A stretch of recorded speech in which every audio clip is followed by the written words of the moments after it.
Welcome back to the Plant-Based Gabriel Kitchen. I am Plant-Based Gabriel, and on today's recipe video, we are going to be making my kale chips that you can find in my brand new book, The Plant-Based Diet for Beginners. Now, to get started, the very first thing we've done is got the oven preheated to 300 degrees Fahrenheit. I'm just gonna set this here so that I have it open and ready to read. And now I have some kale. This kale was harvested just a few minutes ago here on the 1 acre vegan farm. This is a premier kale, kind of a mixture between a kale, normally curly kale, and a collard green, but this is a wonderful kale that I really enjoy. So the first thing we're going to do, the recipe calls for 6 ounces of kale stemmed. So this is about 6 to 8 ounces of kale. Now stemming is pretty easy. We just do that. And I'm going to set this to the side, and we're just going to go through and stem all of our kale.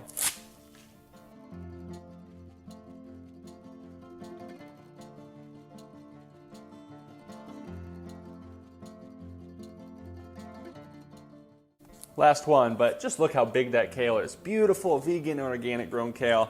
It doesn't get any better than that. All right, so now that we've got that stemmed, I'm gonna grab a cutting board, and all we need to do is just roughly chop it. You don't wanna chop it fine, but roughly chop it so that you get about 1 inch pieces. Let me just see, 2 to 3 inch pieces. And if some are a little bit bigger, that's not a big worry. And if you don't want to chop, you can always just take the kale and just do that. So we've got that wonderful, beautifully tender kale. I'm going to pull this to the center. Now we've got our spice mix and broth that we are going to mix it in. A few pieces of kale while I was stemming it that fell into our bowl. That's all right.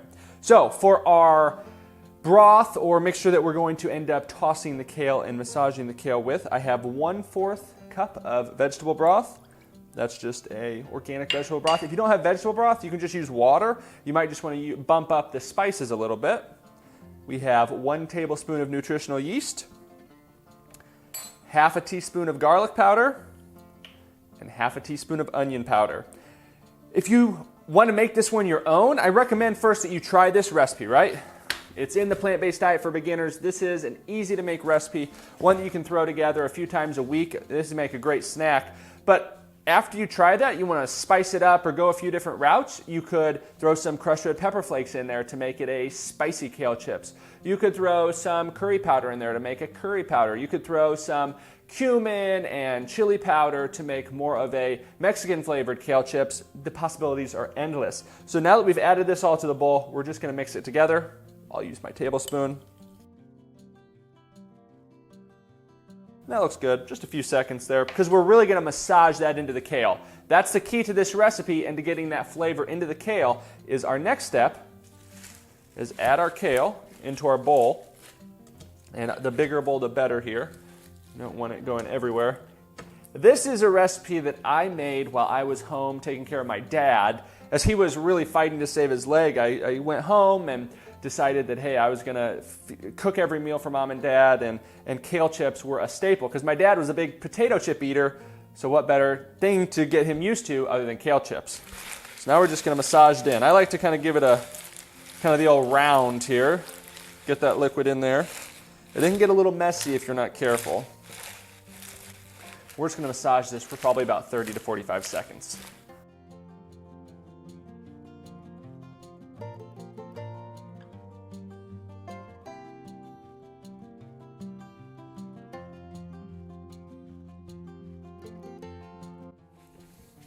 All right, the kale has been thoroughly coated with that seasoning mixture. You can tell if you don't see any dry bits.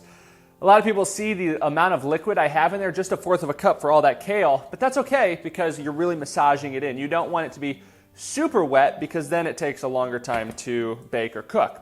Next, we have a baking sheet that I have lined with parchment paper.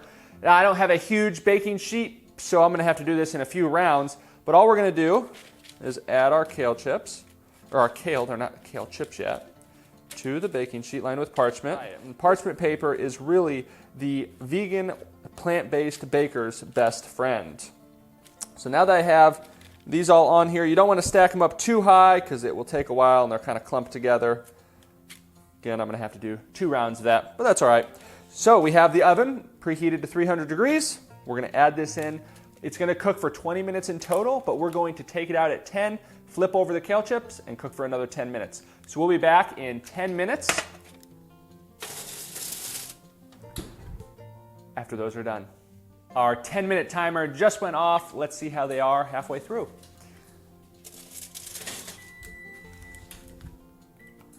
And they're looking really good. That's about the level of dryness that I'd like to see at this point.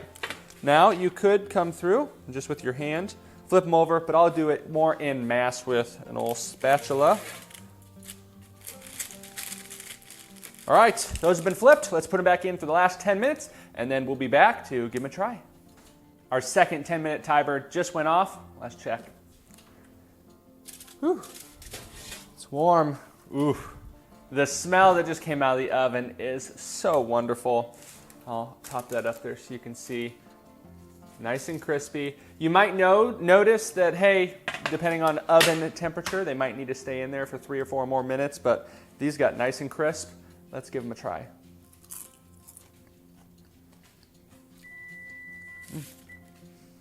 Absolutely amazing. Dr. Miller is working late tonight, so she's going to be surprised with some kale chips. The only thing to note about these is they will get stuck in your teeth and you will have green bits in your teeth, like I'm sure I do right now. But a really simple recipe to make, one that is great if you've got some potato chip eaters in your family that you're trying to get on a plant-based diet, or you're just looking for some great snacks for yourself, for their kids or grandchildren. Kale chips are amazing. And I can just leave the oven going, throw on some more, and keep that going. And to store these, I like to store them in gallon Ziploc containers or Tupperware containers, and they last for a good few weeks, and as long as you keep them airtight. So there are my kale chip recipe. In the new book, The Plant-Based Diet for Beginners, this is on page 112. If you haven't checked the book out, I really, really, really recommend checking it out. It's on Amazon, available for pre-order right now, and it will ship out on December 10th. And you know what December 10th is? Perfect time to be looking for holiday gifts, whether you're going to be getting one for yourself, the grandchildren, children, aunts, uncles, loved ones, family, friends. I believe The Plant-Based Diet for Beginners is the book that you will be able to buy. It's only about $15. You can grab it, take it to a dinner party, set it on someone's table. You can gift it to someone. They'll be able to read it. The first third of the book is all about how and why to adopt a plant-based diet, talking about the research, talking about different chronic diseases that it can help. And then we go to the recipes that are super easy to make, simple, whole food plant-based, salt, oil, and sugar-free, and are sure to win over your family, just like these recipes have won over my family, my mother, my father, my sister, my in-laws, my grandparents, my cousins, and friends. I really hope that this book benefits you as much as the recipes and the information has benefited myself and my family. So, well, that's it for today. I am Plant-Based Gabriel. Thank you for tuning in. Check out the book, The Plant-Based Diet for Beginners, the handbook I wish I would have had to give to my family when they first adopted a plant-based diet. That's it for today. We got some more recipe videos coming up for you soon out of the Plant-Based Diet for Beginners. But for now, we're just going to keep eating kale chips.